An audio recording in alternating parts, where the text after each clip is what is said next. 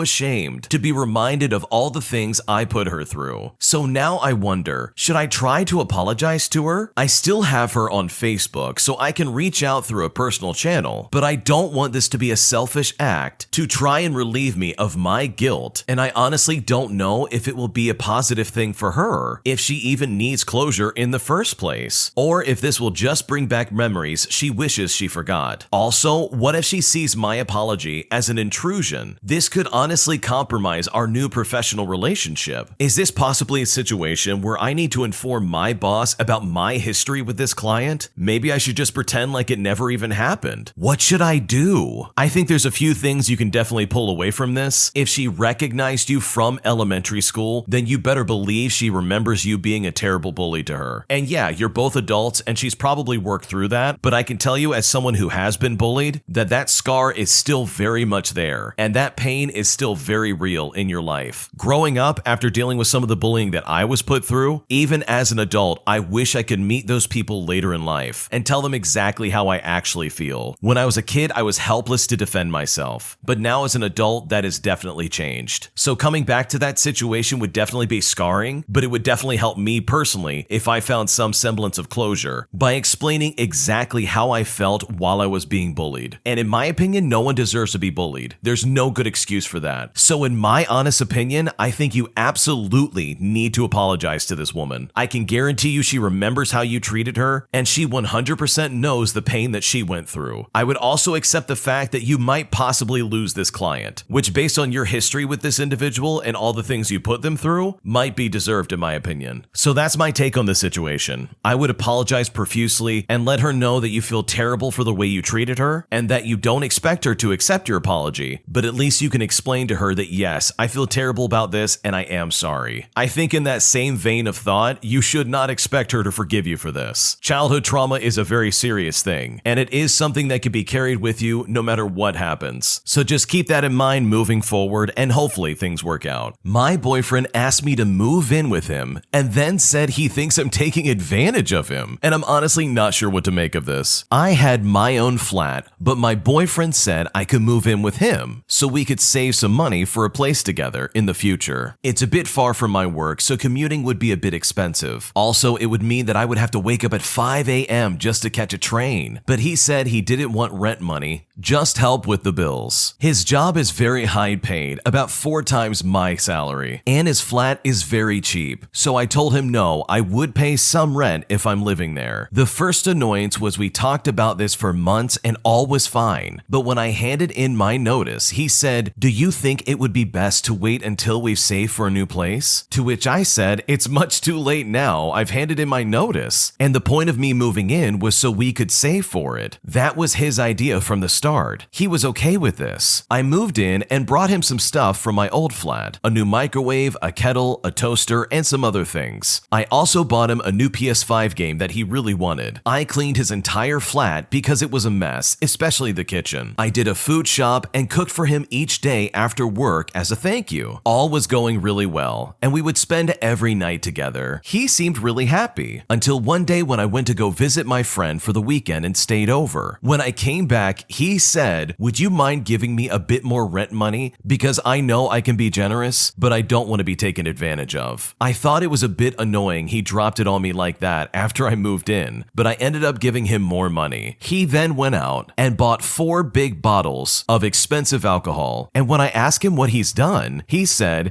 "It's not about the money, I just feel like I'm paying a lot more, and you might just be with me for the convenience." I could not believe what I was hearing, and I said, "If you think I'm taking advantage of you, I can just look for another flat back by where I work because the commute is really inconvenient for me." He stopped and then changed his mind, saying, "No, that would be a step backwards now." He then apologized and said that he got worried I was going to leave him that night and that I was going to leave him alone. The way he's acting has really got me nervous, and I'm honestly unsure of if I even want to live with him anymore. What should I do? It sounds like your boyfriend is really playing some weird games. Like, why on earth is he acting like this after asking you to move in with him? And especially when you both have agreed that, hey, we're going to try and save up for a place of our own. Like, why on earth would he do that? Plus, he's pretending like you're not putting in any kind of effort for the home. You're sacrificing having a place to live that's close to your job. Also, you can live with your boyfriend and basically get to know each other better. But the way he's acting is completely inappropriate. You even stepped up on your own to pay rent without him asking. All he said is he wanted you to help with the bills. And now he's acting like you're just trying to freeload and get whatever you want out of him. And based on what's being described, it really doesn't seem like the case. So overall, this is a tricky situation, and I would really think carefully about how he's acting and if you would even want to live with that, to be completely honest with you. Because I know if I was in your situation, I would not want someone playing games with my living situation and expect me to not get upset and make some kind of decision that better benefits me. My boyfriend's behavior has changed almost overnight, and it's causing a lot of stress in our relationship. And honestly, I don't know what to do. I'm a 42-year-old female, and I've been dating my boyfriend who's 40 years old for about 6 months. For the first 4 months, we emailed at a pace and depth neither of us has ever experienced before. We often had 6 emails going on at once about everything. We talked about philosophy, psychology, politics, personal sharing, storytelling, what we like and dislike, you name it. We spent long hours on the phone nearly every weekend. Our record was something like 14 hours. We got along famously. We moved slowly. We waited about 4 months before we spent some intimate time together and didn't use the word love until just a week or two ago. In fact, we only recently defined our terms as girlfriend and boyfriend. One of our reasons for moving slowly is my history of trauma. I need to move very slowly and stated that up front. We are also more mature and both wanted to be adults about how we approach a new relationship. As we increased our intimacy, his work schedule also significantly increased. He used to work a regular 8 hours a day, but now he works about 60 hours per week. His emails have all but dropped off. He's unable to respond to much of what I send him, and I've in turn mostly stopped emailing so as not to bombard him. He's expressed sadness about this several times, saying he misses our written communication and wishes he had more time. He assures me it's not a sign of pulling away, but a consequence of his work demands. His behavior outside of emails seems to confirm this. He regularly sends me jokes and photos of his day, even just to say hi and to keep in touch. Most days, that's all he's able to send. Maybe some memes and a good morning hello. He comes home exhausted and then spends his weekend exhausted just trying to recover. We live an hour away from each other, and I've spent the last 3 weekends at his place because he's been unable to call and unable to leave his area. This coming weekend is the 4th one he'll be spending on call, unable to come visit me at my place. I'm considering spending the coming weekend alone at home to get some of my own things done because I'm finding it more challenging to run my own life always over at his place. The following weekend he's away, so it looks like we won't have much time together for another 3 weeks. He's acknowledged that there's an imbalance in who visits who and has said that he doesn't intend for that to be a pattern. But even with that in mind, it's slowly becoming a pattern. I'm concerned that this new shift in his availability is affecting this budding relationship, and I'm genuinely concerned that because we're so new, there isn't a strong enough foundation to sustain it. I'm an adult and also have a career job that can be demanding, so I do understand what he's going through. I'm also nervous that regardless of maturity levels, pulling away from deep intimacy and never visiting me will create a gap that's difficult to come back from. I'm also nervous that this is a sign of something deeper and troubling. He has the choice to turn down on-call work, but has said yes a few times in a row. He could also choose a less busy office to work from. He's making these choices to advance his career, which I do understand, but also worry that he's decided I'm not worth prioritizing. His stress levels seem really high. He is far less buoyant than how I've known him to be so far. His stress is showing in several ways, and I don't know if his shifts in behavior are due to this stress or personal with me. He started commenting on minor irritations about me. We all go through this phase in a new relationship. In the beginning, you see all of the other person's qualities, and once you get to know each other better, you begin to see the things you don't like as much. I'm finding it challenging for these circumstances to be happening all at the same time. He's commented or teased me about things like my communication style, my reading habits, and mistakes that I've made in the past. For example, his perception recently was that I talked almost exclusively about a certain topic when I distinctly remember us talking about all sorts of other things. He gently bugged me about it a couple of times. I felt a bit confused and hurt, thinking that his impression is that I dominate conversations. This is the opposite of what he used to say though, which is how skilled I am as a communicator. I know I asked questions and that we covered many topics, so I'm not sure if this is playful ribbing, him growing tired of me, or just his stress levels coming out in a funny way. Another example of the subtle shift in his apparent perception of my intelligence and awareness is that he used to say things like, "I figured you would know that," or regularly complimented me about my intelligence. Now that has shifted to comments like, "I know you don't read the news," which is inaccurate and stung a little bit, or would say stuff like, "You probably don't know this," and surprise exclamations that essentially boil down to, "How do you not know that?" He used to show the utmost respect for my way of doing things, like making the bed, but now he just makes little comments like, "The way you make the bed makes it look like you're covering someone in a shroud." And honestly, I have no clue what that even means. I've mostly attributed this to his stress levels, especially because he expresses similar irritations about colleagues when he's overworked. I'm also mildly anxious that this is a bad sign for a new relationship, and it's indicative of a loss of respect. A few other shifts include him talking more frequently and in more detail about his ex and his former stepchildren, and making what sounds like very sarcastic remarks. I went downstairs to fill my glass of water, and he said, "There's water in the sink upstairs, you know. I mean, you can do these things the hard way if you want to." I can't tell whether or not this is within the realm of normal. If any of you have experienced trauma or have lived with PTSD, you'll probably understand that even subtle shifts in behavior can set off some some internal alarms. I'm aware that I'm hypervigilant for signs of shifting behavior and underlying disdain or disrespect. I'm not completely confident in my ability to distinguish normal, healthy progressions in a relationship and signs of something more problematic, which is why I'm seeking perspective. So far, he's remained emotionally available and supportive of me. He's communicated every day. He's shown interest in spending time together. So I guess this begs the question, am I being too touchy? Am I within reason to be questioning these shifts in his behavior? What should I do? This is an interesting one because everything that's being described is almost super subtle. And to someone who's dealt with trauma and has PTSD from previous relationships, this is probably crazy magnified for them. And it seems like a much bigger deal than it might be. And sure, this could be signs that he might be drifting apart from you and that the long distance aspect of your relationship is just not working out. Or, in my opinion, this might just be something related to work. This man is working 60-hour work weeks and he's available on call for work. That seems like a lot. The original poster did a really good job of detailing a lot of the things that are going on that's causing concern in their life, which are all understandable. I think maybe having an honest conversation with this guy would probably be the best bet. Maybe explain your concerns. It sounds like this guy is definitely going to listen, and I don't think he's going to be someone to just push it off and ignore it. Like you said in the beginning, you're both adults, and I'm sure you can probably figure this out. Because it sounds like you have something really good going here, and hopefully this is not a sign that you're drifting apart, and that instead you can make this relationship work and have something positive in your life. My military boyfriend doesn't want to get married, even though I'm moving overseas just to be with him. Would I be crazy if I still went? I'm a 21-year-old female, and my boyfriend is 23, and we've been together for 3 years now. We are very much in love and have a good relationship. He is in the military, but he's not the type to get married at 20 and have 3 kids by 23. We have talked about marriage multiple times, but both agree on waiting until I graduate college and we are more financially stable to make that step. We've been living together for 2 years now, and we just found out he got orders to go to Europe. We are both beyond happy and so excited to go. However, when I started thinking of the logistics, I kind of realized that it would be very beneficial and practically necessary for us to get married now. Even though we plan on marrying each other one day, he was not supportive of that idea. He said he didn't want it to feel forced just because we're moving. I totally get where he's coming from because I also didn't want to get married at 21, but it just makes sense for what's going on now. For example, if we're not married, the military won't pay for my plane ticket, and I will have to get different visas than him. I won't be able to get on the base without him. I won't have a hiring advantage at the local base school. I'm a teacher, by the way, and I won't have healthcare or dental, and I wouldn't be earning extra money each month. I understand that it's not ideal right now, especially when I have dreamed of a big wedding ever since I was a little girl, but I don't see how I can move overseas with a man that hasn't married me. Would you go if you were still legally single? I would also like to point out that I am in no way depending on him. I'm about to graduate as a certified teacher, and I'm still on my parents' health insurance and dental insurance. But there would be no in-network practices out there. I'd have to go on base. There's just a lot on my mind when it comes to this, and I'm not sure what to do. In my opinion, there is absolutely no way I would go overseas to stay with my significant other if we were not married in this specific circumstance. There's just no way I would do that. You've listed so many disadvantages of going there without being married. You are literally paying for everything, going to another country, having to work out your own visas, and you won't even be able to live with him on base. There's no advantage to doing this. You won't have health insurance. It literally is only going to set you back. So in my opinion, there's no way I would do that. I would not personally allow my life to be uprooted like that without some kind of safety net to catch me when I fall. And also, this begs the question as to why your boyfriend is so hesitant on getting married with you in the first place. He's saying I don't want it to feel forced, even though you've both discussed getting married. You've also been dating for 3 years and you've lived together for a few as well. Like, wouldn't this be the best time if you really loved her to move forward and say, yes, let's get married, let's make this step. It's not the perfect setup, but guess what? You're in the military. Your life is going to be chaotic for the next few years, and there's not much you can do about it. It's either that or risk losing her while she's stateside. You're going to another country for who knows how long. And yeah, you don't want this to feel forced, but you would hope at that point you would at least be ready and know that, hey, we should get married and just make this step. I think from the original poster's perspective, also, you really need to consider that if he's not ready to get married, then he's not ready to get married. I mean, you are both young after all, so there's also that side of it to consider. So maybe waiting until he gets back from Europe and seeing if that relationship is still there there, and then you can make that decision if you're ready. But there's no way I would go over there unless you get married. So if getting married's off the table, then in my opinion, you should not go overseas. But what would you do? Leave a comment down below. Would you follow your significant other if they were in the military and they were going to Europe? Let us know down below.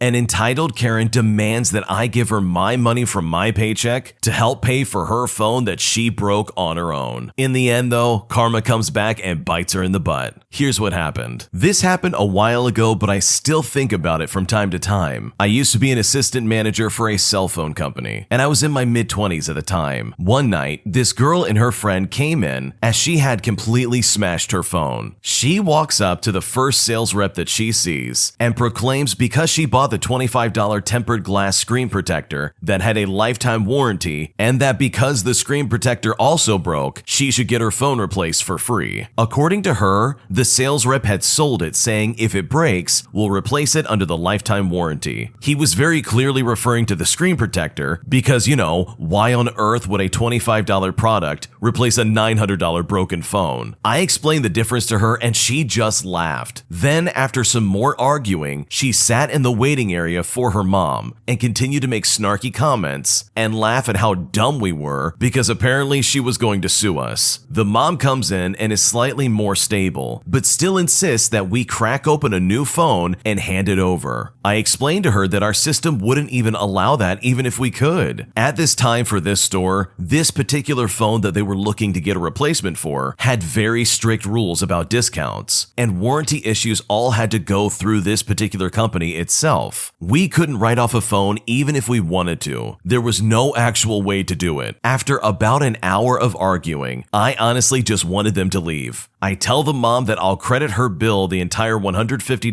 deductible if she will just make an insurance claim. She then says something that absolutely blew my mind. She tells me to take $150 out of my own paycheck and hand it to her now instead. I end up crediting the bill and telling her they have to leave. Eventually, karma did see itself smiling down on us, as ultimate payback came along when the daughter comes flying into the parking lot a few days later and immediately gets pulled over by the cops for speeding and cutting across parking rows. That kind of ticket costs hundreds of dollars in our area. Every employee in our store watched from the windows while she argues with the cop. And honestly, after the experience I had dealing with this lady previously, this completely made my week. How stupid and petty can these people possibly be? The fact that they thought their screen protector somehow ensured that they would get a new phone for free, all because this idiot drops their phone in the first place, is just absolutely ridiculous. That is literally the dumbest thing I've ever heard in my life. I probably would have lost my job if I was in that situation and heard this entitled Karen telling me to take money out of my paycheck to pay for her stupid daughter's mistake. Like, no lady, I'm not going to give you my hard-earned paycheck, all because your daughter doesn't know how to hold onto her phone. She even had a screen protector to try and protect the phone, but somehow she still shattered it. And you want to try and take money out of my pocket to pay for her stupid phone? No, I don't think so. But at the end of the day, this entitled Karen's daughter got exactly what they deserved, and they ended up getting a ticket for cutting across a parking lot, costing them hundreds of dollars. That is a beautiful case of karma actually coming through for once, that you would always hope would happen to someone who deserves it. I found out that my boyfriend is cheating on me by a random account that messaged me in private, and now I don't know what to believe. I recently started dating this guy. He's really handsome and I pursued him. I liked him, so I invited him out with friends to the beach. At the beach, I posted a picture of us together on my Instagram account, and now we've been dating for a month. 2 days after I posted that picture, an account calling him a cheater followed me. I go onto that page, and it has multiple posts of conversations between him and some girl. One of them had a screenshot of my post, and the girl sent it to him saying, "I hate you for making me a side piece again. I'm so done getting played." To which the guy I'm supposedly seeing responded, "You are so crazy and I'm done with you. That's my cousin." And in this picture, he's referencing me as his cousin. Then the argument went on from there. In the caption, she wrote, "The guy you're posting and showing off tells other women that he's spending some quality time with, if you know what I mean, that you're his cousin. Get used to this." Then she also posted a screenshot of him saying,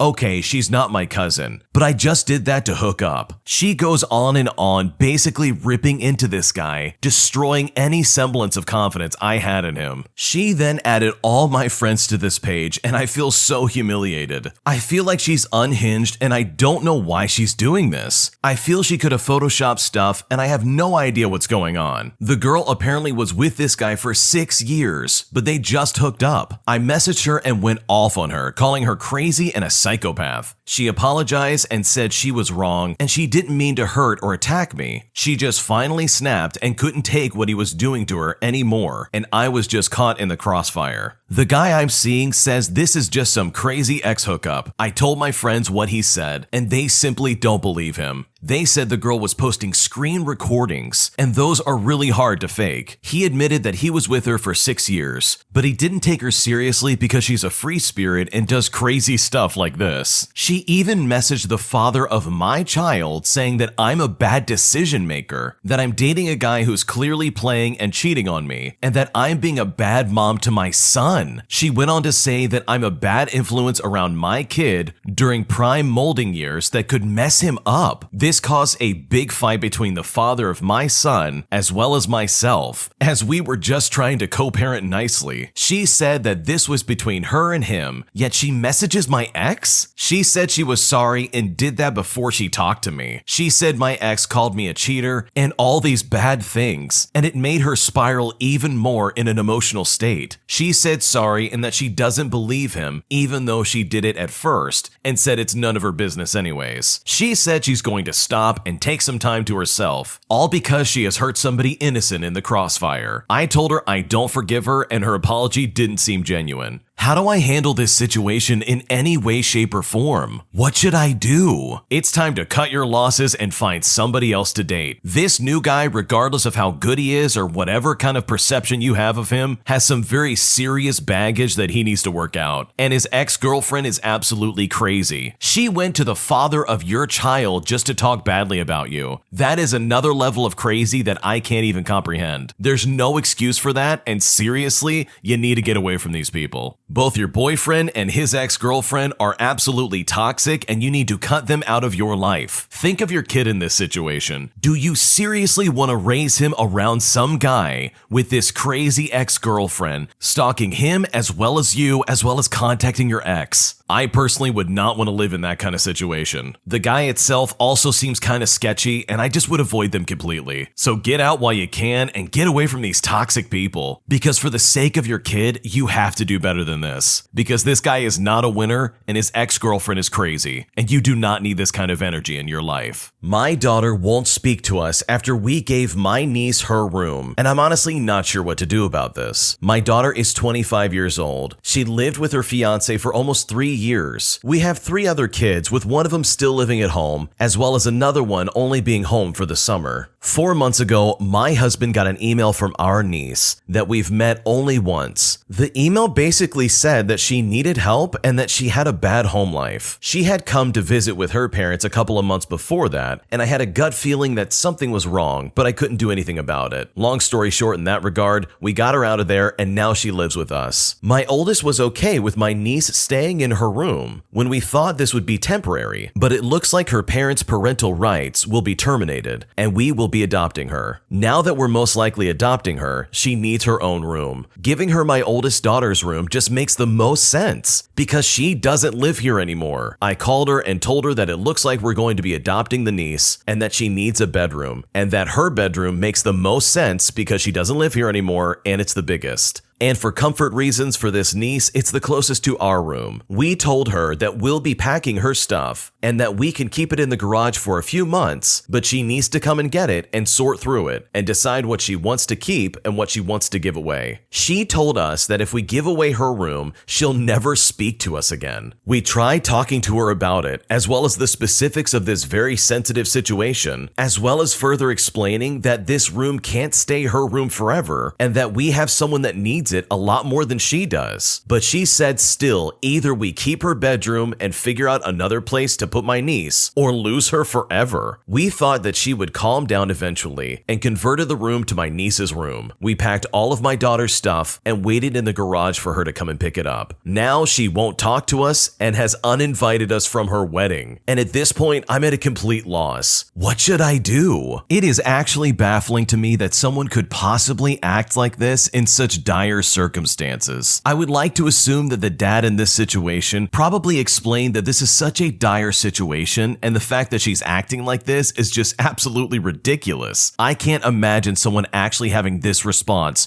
to losing a room that they don't live in anymore. Your daughter needs to grow up. She is way too old to be acting like this. She is also literally getting married. She is not going to be living in that room ever again. How can someone who's 25 still act like this? Plus, let's consider the situation. This daughter does not live at home. She hasn't for several years, for 3 years to be exact. And this niece who's going through a lot right now, who basically got taken away from her parents because her parents are hot garbage, now needs a room of her own so that she can function and try and have some kind of positive upbringing. How could you be that selfish where you can't see the situation? Like, can this daughter not read the room? Like, seriously? The fact that she is uninviting you to this wedding is absolutely appalling and just might be a window into how she's gonna act as an adult and married. It's just ridiculous. There's no reason to act like that. In my opinion, you are 100% in the right for packing up all of her crap and getting her out of there and saying, hey, we'll keep it for a few months in the garage, but you gotta get it. And it's really funny that your daughter has said, you know what, I'm gonna cut you off, when in reality, she's cutting herself off from the entire family. This is such irrational behavior that's gonna follow her for several years, unless she fixes it and turns it around. Honestly, this is not a you problem, this is most definitely a her problem. And she is gonna regret this much later in life if she doesn't get her act together. So good for you for giving this niece a place to live and vacating a very toxic daughter who's trying to claim this space that she hasn't lived in for 3 years as her own. If anything, it's time for her to grow up. And with her on the brink of getting married, honestly, that is not your problem. My parents are gaslighting me for not going to summer school, even though I passed all my classes. And I'm kind of at a loss. So basically, my parents have signed me up without my consent to voluntarily go to summer school, also I can brushen up for the next year. At first, my school told them no because I wasn't eligible, but my parents were persistent that they wanted me to brushen up on my work, so my school reluctantly agreed. I ended up not doing any of the online assignments for the summer school program because I honestly didn't feel like it, and I was just confused on why I couldn't just have a regular summer like everyone else. When my parents found out that I didn't do the online school program, they gave me a lecture about how I don't listen, saying that I'm a defiant child and that I do what I want. When I tried to express to them that I didn't think it was fair that I worked all year long and passed all my classes to prevent going to summer school, just like everybody else, but yet they were trying to make me go anyways. They said I was arguing back to them and said I was being rebellious. So the conversation just did not go anywhere. I just feel like they should be proud that I didn't fail any classes. I've just always felt like nothing was ever enough to them. I passed my classes, I don't have to attend summer school, but they still want me to go anyways. It's like I can't win. I feel like I earned the right to just relax during the summer, but clearly they have other plans for me. What should I do?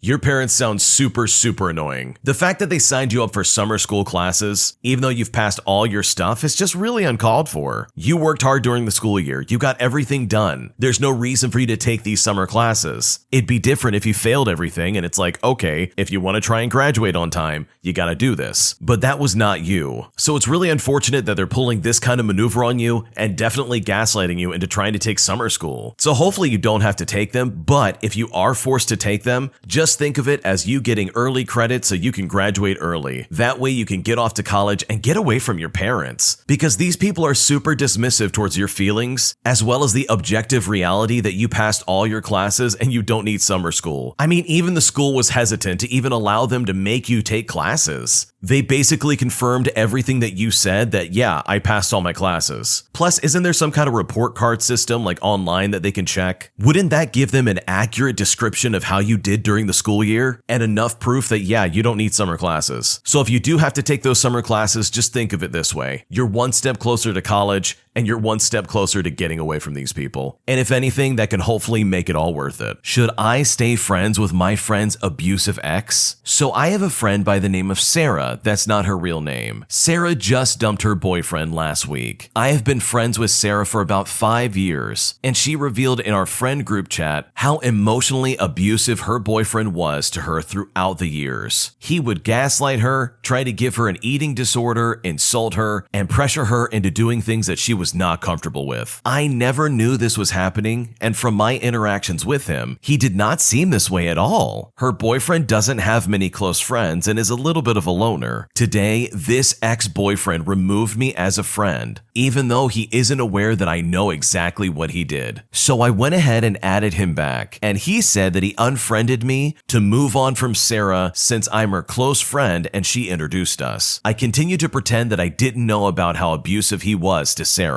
My intentions of adding this guy back to my friends lists was so I could talk to him about photography, but he thinks that I am there to support him through their breakup, and he tells me that he wants to get back together with Sarah. Should I continue to talk to this guy, even though I know his past, even though my only intentions with talking to him are so I can talk to him about photography? What should I do? I think it would make you a terrible person and a really bad friend to go behind your friend's back and reach out to this guy. Why on earth would you want to even be friends with someone who is this terrible of a person? You could talk about photography with literally anybody else in the world, but you decided to reach out to your friend's ex-boyfriend who was incredibly abusive. There is absolutely no good excuse that would justify this action. Like, why on earth did you even add him back to your friends list? He honestly did you a huge favor by removing you as a friend. Your friend Sarah opened up to you and told you some very intimate details about her life and about how abusive her ex-boyfriend was. So to add him back and to literally reach out to him in any way is a huge betrayal of your friend. Unless you're planning on getting with this guy behind your friend's back, there is literally no good reason why you would reach out to him. And also, if that is the case, why would you ever want to get with this guy? He's a piece of garbage. He treated your friend terribly, and it's almost like you're completely ignoring that. So if I were you and I valued my friendship with this lady who told you a lot about what just happened, I would cut this guy off. Because adding him back just to talk about photography is a really bad look, and it shows to me that you really don't care about your friend's feelings. At the end of the day though, we are known by the company that we keep. And pretty soon, once your friend figures this out, you'll be known as the friend that went behind her back and reached out to her ex-boyfriend, even though she opened up to you, trusted you, and told you exactly what happened. And that is honestly one of the most toxic things that you could ever do. And you simply don't need that in your life. Today I messed up by accidentally getting locked in a soundproof room for hours with no way of getting help. It was an absolute nightmare. This happened today and I'm still trying to get over it. Last night and this morning it rained pretty heavily. Most houses around here have basements with sump pumps. Mine is no exception, but with a twist. There is a hidden room that you enter first, go down a few stairs through a tight pathway to where the pump is. I'm rarely in my house alone, as usually there is at least 1 or 2 staff members present. This morning was a rare exception, and since I didn't hear the pump running, I figured I'd at least check it out. And honestly, this is where the mess up begins. For one, I left my phone on the kitchen counter without realizing it. And for two, it's a historic home, so the mechanism that operates the hidden door is very old and quirky. So to get a visual, the hidden door is in a heavy oak paneled room with a ton of shelves. The switch is embedded in a bookshelf and needs some force to get the shelves to swing open like a door. Occasionally it sticks, and someone stronger than me has to get it to open. Well, it opened, but the weight and gravity clicked it shut behind me as I went through. The mechanism is the same on the inside, and it wasn't opening